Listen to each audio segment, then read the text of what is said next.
Okay, so we are here. So non-repetitive eukaryotic genomes contain non-repetitive and repetitive DNA sequence. What is mean by non-repetitive and repetitive? I have already taught you in terms of VNTR and RFLP. What I taught you during VNTR and RFLP, uh, that means VNTR and RFLP.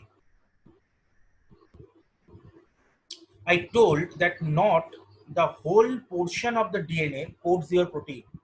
Not the whole portion of the DNA that is present in your chromosome codes your protein. The non-coding portion of the DNA, they have the repetitive sequence. They have your repetitive sequences. Those repetitive sequences help us for this kind of forensic testing, right? The same thing is told here. That means your genome contains non-repetitive. The non-repetitive portion basically codes the protein, codes protein. Because since it is non-repetitive, there is no chance that two codons will overlap on each other and fight for protein synthesis.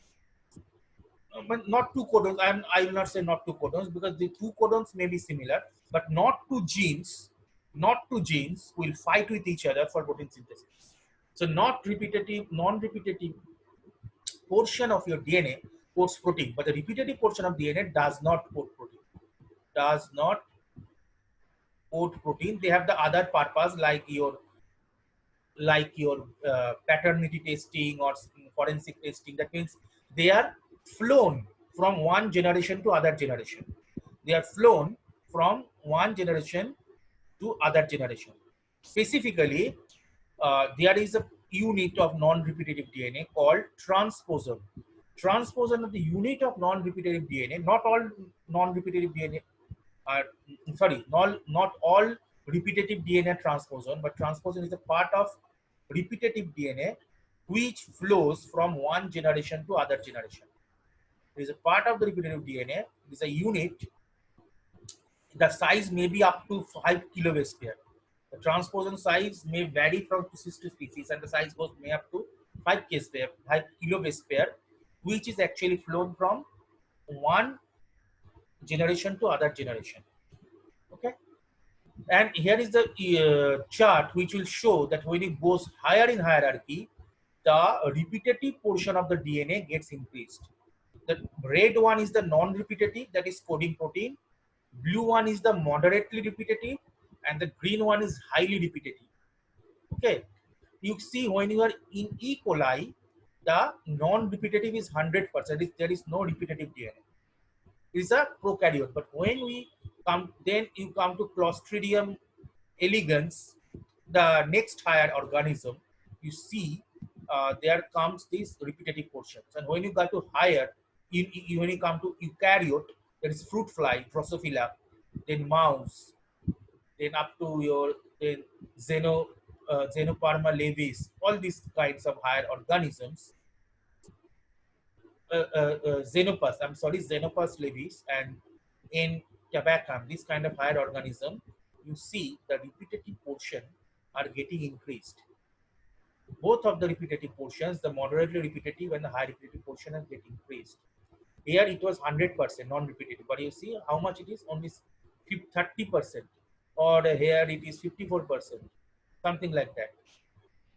Okay, this is one interesting finding to distinguish your prokaryotic genome and eukaryotic genome. Uh, then this thing I have already told you that the number of genes and how the percentage of genes. You see, only 1% of the human genome consists of exon. I've already told you. The exon comprises 5% of the each gene. I have already told you, and since it is containing 5% of the each gene, so it is 25% of the genome. Like this, it is given. So next slide. About 10,000 genes are expressed widely. This is we already know. Then you come to here. Here the number of genes are represented in your a chart-like phenomenon. You see when it is intracellular bacterium, there are only 500 genes. The mycoplasma. Remember the first slide is, I have given you the example, mycoplasma. It is only 500 genes. If you come to the next higher bacterium, free-living bacterium, it is the number of genes is increased to 1,500. Then unicellular eukaryote, it is 5,000. Then multicellular eukaryote, it is 13,000. Okay, like it is a like a leech or something. Then plants, if you come to plants, it is around 25,000. Mammals, it is around 25,000. In human beings, it is also around 25 to 30,000.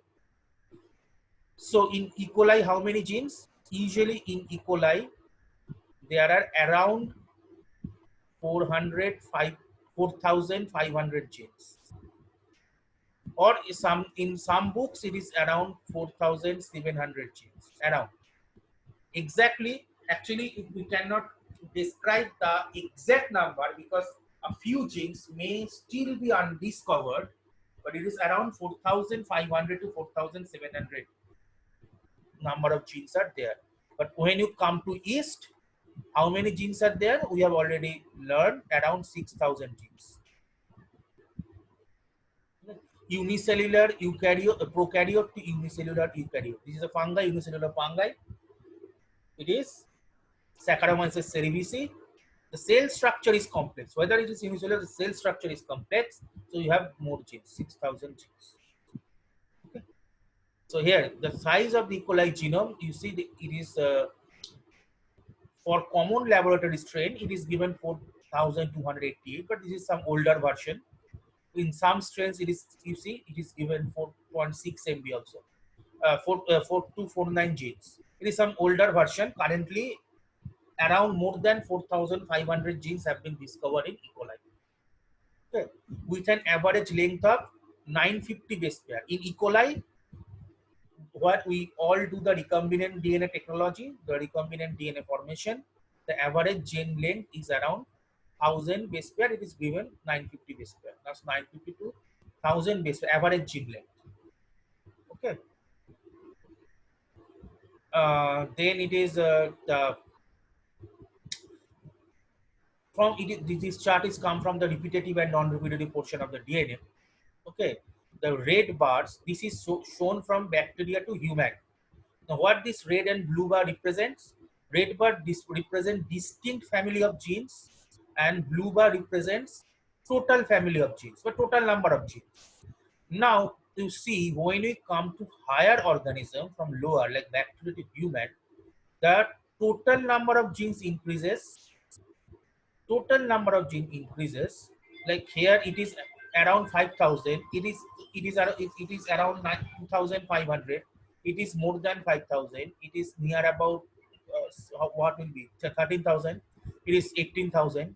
It is 25,000. This portion is actually increasing rapidly. You see, rapidly. But this bar, you see, this red bar, but it is not very rapidly increased like this blue bar. This red bar is not as rapidly increased as the blue bar. Why? What is this red bar? This is distinct family of genes. That means how many genes are there which is completely distinct from each other, completely separated from each other. No structural or functional similarity. How many genes are there? Now that number is not highly increased, although the total number of genes are increased. That means what? Say the total number of genes here is 18,000. Here the total number of genes are 15,000. Here the total number of genes is 25,000 in human. But what is the repetitive, what is the non-repetitive gene? It is around say 11,000. Here is how much? It is around 16,000. So total number of genes increased 7,000, but but the distinct family of genes increased only 5,000. Why is like that? Because when you go to higher organism, the number of repetitive genes increases. The number of repetitive gene increases. Repetitive gene increases. That means even if you have a high number of total genes, maybe many of the genes are repetitive. Maybe many of these genes are repetitive. So they will not fall under this category of distinct family of genes because they are repetitive. So they are not truly the distinct family of genes because they are interrelated. They are repetitive and they are interrelated. So they do not have this phenomenon of distinct family of genes. That means these kind of genes will not produce the protein. This kind of gene will not produce the protein. Only this gene will produce the protein. That means what? That means if you go in higher organism also, the protein coding genes are increased. The protein coding genes are increased, but not increased in very high proportion. If you go to higher organism also, the protein coding genes are increased, but it is not increased as high as the total number of genes are increased because of the repetitive DNA present in the higher genome, and those repetitive genes will not code proteins. Okay. Next, it is given in chart form. You see the repetitive DNA portion is much is the total DNA, right? The total surface total DNA. Out of this repetitive DNA, assumes a very high portion, maybe more than 50%, 60% or 65% like that. It is assuming the whole around 60-65% of the whole thing. Exons are only 1%. Introns are 24%. The out of this is other intergenic DNA. Other intergenic means they're non-functional. So out of this whole genome, when it is a picture of a higher organism. Higher organism is of course in eukaryotes. Higher org. That means what? How many protein coding genes are there? Only 1%. Not protein coding genes. I will not say the protein coding frames are only 1%. Protein coding frames only 1%. This is a very interesting thing. The higher organism doesn't mean that you have the higher ratio of protein coding frames. Okay. Then satellite DNA, you all know I have already taught you satellite DNA. Then the particular portion of DNA which is having the repetitive sections, okay, higher repetitive DNA or satellite DNA here. I've already told you. Okay. They have very short repeating sequence and no coding function. Actually, highly, how can you distinguish highly repetitive and moderately repetitive? Highly repetitive is around 11 base pair length DNA. 11 base pair length DNA, they are they are repeated very fastly. These because this kind of DNA has a very smaller number of base pairs, the number of repeats, their capability of repetition is very high. In moderate base pair of DNA, it is around 22 to 25 base pair, the length. So their capability of repetition is not that high like this. So it is called moderately repetitive DNA. Satellite DNA actually contains this kind of high base pair, high repetitive kind of DNA. Satellite DNA. So this is called short repeating sequence. Okay, and this satellite DNA is used for our forensic purpose, the characterization purpose, like in VNTR, RFLP, AFLP, all these things.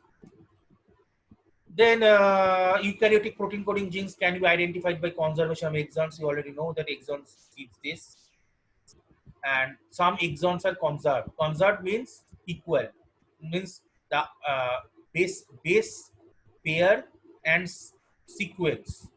Base pair and sequence are equal, is identical, rather are identical. I will say that is called conserved. That means say if you take one organism, one eukaryote, if you take second eukaryote, some of the exons between both the species or between both the individuals, some of the exons will say identical. They're identical in base pairs, they're identical in sequence. That means they will code identical proteins. This is called conservation of exons or conservation of DNAs or conservation of genes, whatever you say. Next, this is a chart. This chart shows you the complexity of the genetic structure in an eukaryote. That means in genetic structure, what are the different kind of genes that are present? This is a pie chart. The percentage wise it is shown that is around 35% genes are transcription or translation genes. 22% of genes, this black one, is the metabolism related genes. 12% genes, this light blue one, is the transport related genes. Then DNA replication and modification related genes are 10%, this one. Then protein folding and degradation genes, which is required for protein folding. That means when a protein is prepared, then the protein is folded in post translation modification. That kind of genes which does this protein folding phenomenon, which helps in protein folding phenomenon, are called protein folding and protein folding genes. Also, there are some genes which degrades the protein that are called protein degrading genes. So protein folding and degradation genes are only 8%. Okay, this one. Cellular process genes are 6%, this one, and others are 7%. Okay, so this pie chart, it gives you how many different kinds of genes are present in common eukaryotic proteins. Okay, these multi-type genes, these percent multi-type genes are not present in prokaryote. In prokaryote, the diversification of genes are less. Also, the complexity, that means the different kinds of gene under a particular class are also less. Here is another picture where you see that we have represented three things: human, fly, and yeast. Yeast is the first eukaryote, just after the bacteria. Then the fly is intermediate eukaryote, and the human is the higher eukaryote. We have represented three different genes. Okay, one is transmembrane genes, second is extracellular genes, and third is intracellular genes. Now in yeast, you see there is only intracellular genes because the transmembrane extracellular portion are not well developed in yeast. The intracellular portion is complex, but the extracellular and transmembrane region is not that complex. So there is no associated genes for them. But when you come to intermediate, these kind of genes are coming into play. Okay, the extracellular transmembrane gene. And when you are coming to the higher organism, these kind of genes are much higher. The intracellular portion is higher, no doubt, and these portion of genes also are much higher. Sorry, this portion of genes are, and this is genes are much higher. So this graph will depict you to remember that when you come to higher organism, higher in hierarchy, these kind of complex genes numbers are getting higher. Okay. Next, this is what we are taught in genetic engineering or protein engineering, that is mutation. What mutation can do, we all know because we have studied in genetic and protein engineering. Now this is one slide representing that in a chromosome. Okay, in chromosome actually we have taken a very interesting example of a related protein in our body, that is alpha globulin and beta globulin. In alpha globulin, the main protein is alpha globin, and the beta globulin, the main protein is beta globin. Now two proteins are quite similar in the sequence, but there are certain dissimilarities due to that the two proteins are categorically different. Okay. Now why it is different? They have shown you that the mutation, basically mutation is causing this kind of variation. The mutation is causing this kind of variation. Okay, the mutation, they have divided in two types here. One is called duplication and the other one is called divergence. Duplication means, see, there is one mutation here, there is one change here. Duplication means the same change occurring here also. Okay, the same change is occurring here also. This is called duplication. And what is a divergence? Divergence means now they are duplicated, but now if you subject them for like long time, the sequence of this mutation may change. Say the sequence here is first is aspartic acid, say there is second is like valine, say third one is like isoleucine. Say it is like this. But maybe after certain years, you will see valine has been replaced with proline. Say, we have seen after certain years. This is called divergence. The duplication, here it was aspartic acid, valine, proline. Here it was aspartic acid, valine, isoleucine. Here is also aspartic acid, valine, isoleucine. It is a duplication of mutation. But when among mutation, variation of amino acid occurs, it is called divergence. So due to the duplication and mutation occurs, after that there is divergence, the whole phenomenon changes. Because now the amino acid sequence is changed a bit, so the whole phenomenon changes. Okay, so this creates polymorphism of gene. This is called polymorphism. Polymorphism means change. Polymorphism means change. This kind of polymorphism can gives you different gene polymorphs like alpha globin, beta globin. Okay, say in alpha globin that the duplication is there, but say in beta globin the divergence is there. So the beta globin, the sequence will be a bit changed, so it will rise to gene polymorphism. So alpha globin, beta globin, the change comes like this. And one interesting thing, another interesting thing here, a term has come here called pseudogene. What is called pseudogene? Sometimes due to divergence, not all divergence do this. Some divergence occurs in such a way that the gene becomes non-functional. It is a gene, it is a gene, it is a part of a gene. It is a part of a gene. That means 99% is a gene. But for that 1% defect, the gene becomes non-functional. That means non-protein coding. That's why we do not call that as a repetitive gene. That means a non-functional. We cannot call this a non-functional gene in true sense because it is a part of a gene. But that particular portion is called pseudogene. That particular portion of the gene is called pseudogene. So this gene pseudogene phenomenon can give rise to different types of globins.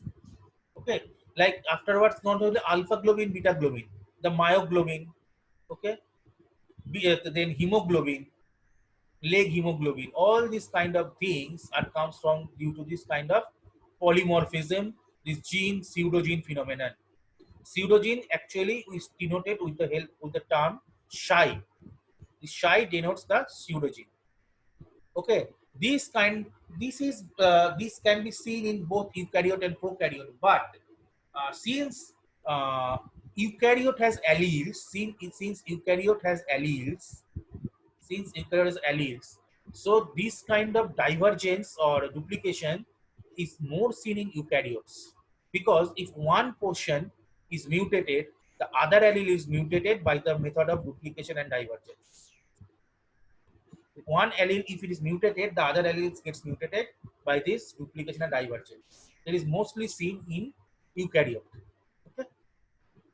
Then supercoil. Okay. Then here I will give you this slide, but I'll shortly I'll tell you what is the essence of this slide. This is about your chromosomal organization. What is the chromosomal organization here? It is actually believed, it is actually the how the DNA is organized on a chromosome. In prokaryote, we have already seen that there is only one copy of DNA. In prokaryote, there is only one copy of DNA. Okay, and in prokaryotic cell, apart from this one copy of DNA, sometimes plasmid DNAs are also seen. Sometimes plasmids are also seen. That's why in transformation we have studied that conjugation, the F factor. So it is coming for this plasmid, and in many prokaryote, the virulent factor, the pathogenicity factor comes due to this plasmid. So some prokaryote cells may contain plasmid. Apart from this, this is the main genome, this is the plasmid, but it is only one copy. But in DNA, but in eukaryote, the DNA is not that simple. The DNA, how it is organized, there is one protein called histone. Okay, the histone protein creates an octamer. That means 8 histone protein are wound together. They forms a histone octamer. Okay, they forms a histone octamer. And over the histone octamer, the DNA is wound like this. Over the histone octamer, the DNA is wound like this. Okay, this wound actually is due to the formation of acetyl bond. Acetyl, we know COCH3. This due to the formation of acetyl bond between the DNA and histone, the DNA is wound like this. This winding of DNA on the histone is aided by an enzyme which is called DNA gyrase. It's called DNA gyrase. The double helical structure of DNA, the double helical structure of DNA is DNA gyrase. I'm writing here DNA gyrase. The double helical structure of DNA, double helix formation is also a contribution of DNA gyrase. It's also a contribution of DNA gyrase. The DNA is wound on the histone by the help of DNA gyrase and the another enzyme called topoisomerase. Topoisomerase. Actually, topoisomerase, when DNA replication occurs, DNA, the lagging strand of DNA are formed in pieces. Lagging strand of DNA. There are two strands. One is the leading strand, and another is the lagging strand. The lagging strand of DNA, the second strand, this is the first strand, the second strand of DNA, the lagging strand is formed by pieces. If the DNA is formed by pieces, it cannot be woven like this. So first thing is to join the pieces. DNA topoisomerase, this topoisomerase, this acts on this strand and join these pieces. The topoisomerase join these pieces of the DNA so that they can be interwoven. Okay, and then DNA gyrase come to play, which interwoven. First, hydrogen bonds forms place. The DNA gyrase helps in hydrogen bond formation and then wins the DNA over the histone octamer with the help of acetyl bond formation. Okay, this kind of thing is only seen in eukaryotic DNA. This kind of thing can only be seen in eukaryotic DNA, not in prokaryotic DNA. Prokaryotic is only one copy, no question of histone octamer and all these things. So when DNA replication occurs, now this DNA is woven in supercoil form. We have already studied in first slide the supercoil form. This is the positive supercoil form. This is the positive supercoil form. Positive supercoil form. When DNA replication, now this DNA cannot replicate because this is highly condensed. So when DNA replication starts, this DNA becomes negatively supercoiled. The relaxation starts and DNA becomes negatively supercoiled. This is mediated by an enzyme, the negative supercoiling, and the unwinding of DNA, unwinding of DNA is mediated by an enzyme called HDAC. HDAC means histone deacetylase. Histone deacetylase.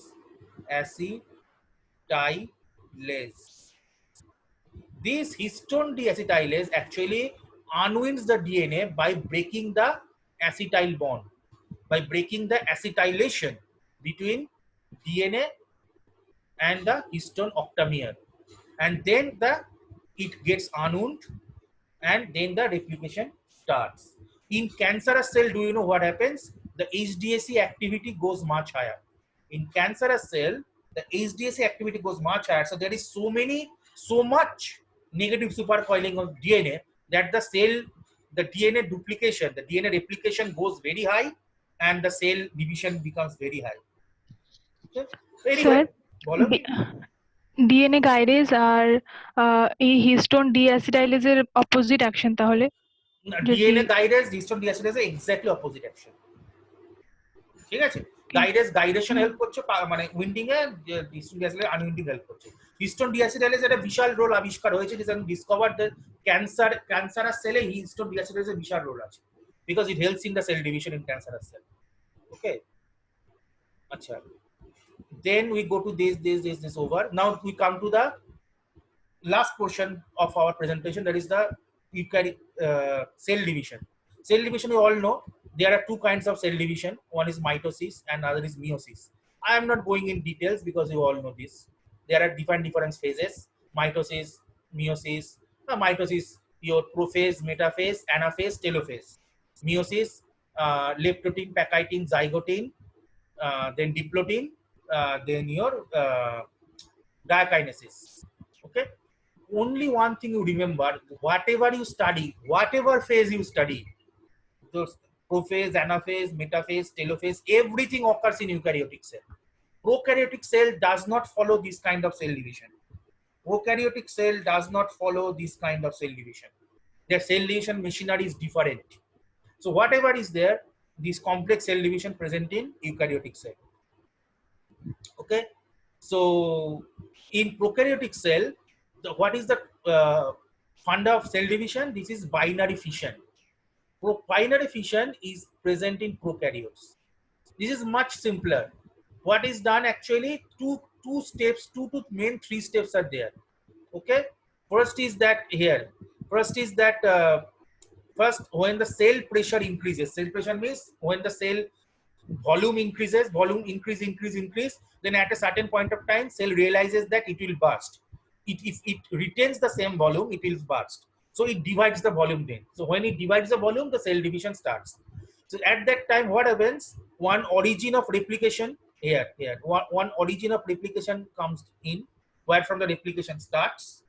It forms the replication fork. Here the replication starts. Then origin of replication divides. It goes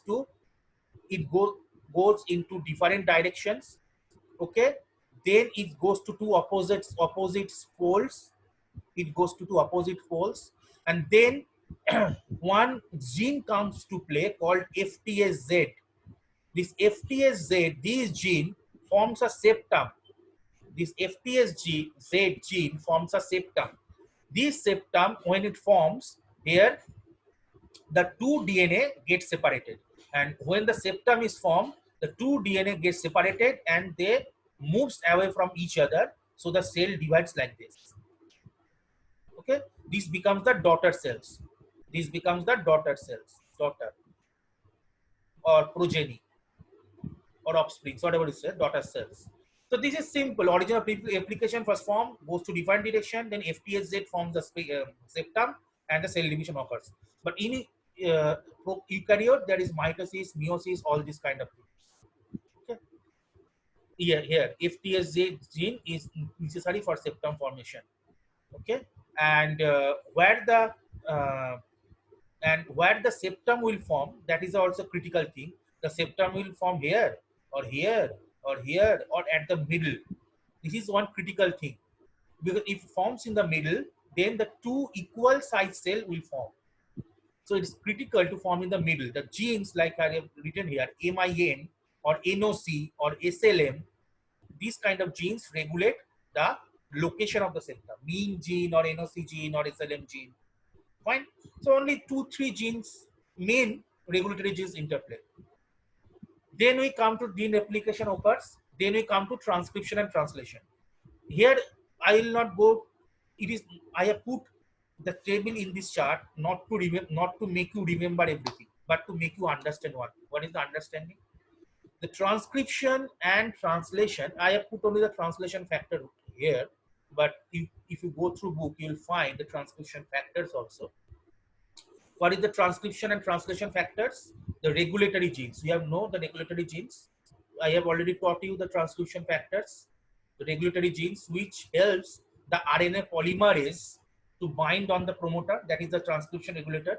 And translation factor are different. Translation occurs in 3 steps. One is initiation of translation, then there is propagation, and last one is termination. If you go through antibiotic activity in pharmacology, you see antibiotic either interferes in initiation or propagation or termination step. Okay, so there are 3 phases of translation: initiation, propagation, and termination. Different translation factors help in this. Different translation factors. But in prokaryotes, the translation factors are less. Say there are only 3 major initiation factors. But in eukaryote, there are so many initiation factors. EI means eukaryotic initiation. F means factor. Here I means IF. Since this is prokaryote, there is nothing is written. This is initiation factor. This is eukaryotic initiation factor. There is so many initiation factors. Okay. Similarly, elongation. Elongation or propagation. Propagation is equal to elongation. So in elongation, as I have written in propagation, Elongation, there are prokaryote, some prokaryotic factors, but in eukaryote there are also many eukaryotic propagation elongation factors. Release factor are almost same in both the prokaryote and eukaryote, but in these two steps, the number of factors for eukaryotes are more because it is a bit more complicated than prokaryotic translation. So just to make you understand, I have put this table here. Then the regulation aspect you already know. So this regulation is there in both prokaryote and eukaryote. So you have to know the concept. I have already taught you the concept previously. Here from also you can see. So now the final thing I will come to RNA regulation. RNA regulation means instead of doing the gene regulation, the gene expression, all these things, you can do the RNA regulations also. That means you can control the RNA expression. You can manipulate the protein formation at RNA level. How? There is a RNA called small interfering RNA. There is the RNA called siRNA, small interfering RNA. This is mainly synthesized in eukaryote. Why?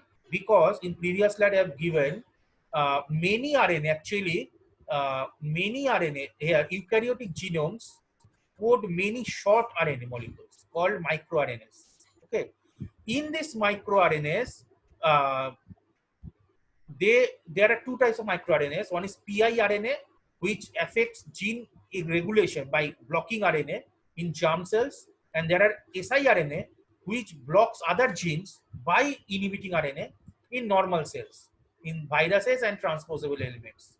Okay, so how it occurs? There are lots of eukaryotic RNA which are small in length. So there is one enzyme called RNase. There are different RNase enzymes, or there is called dicer. There is one enzyme called dicer enzyme, or splice RNA different splicing enzyme, which basically acts on these small RNA molecules, which are single stranded, and cuts in even smaller segments, like 11 base pair or something smaller segments. These smaller segments comes like this. They form the anti-loop of the target RNA. This is a target RNA which could have code protein, but they blocks this and inhibits the translation.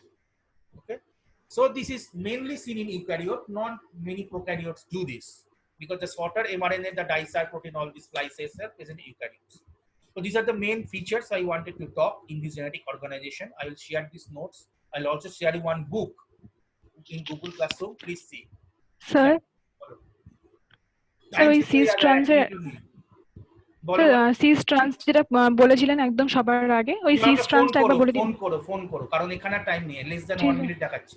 Okay sir, ঠিক আছে, Less than 1 minute, it's less than 1 minute, so I'm ending here. Just make a call. Okay. Okay sir.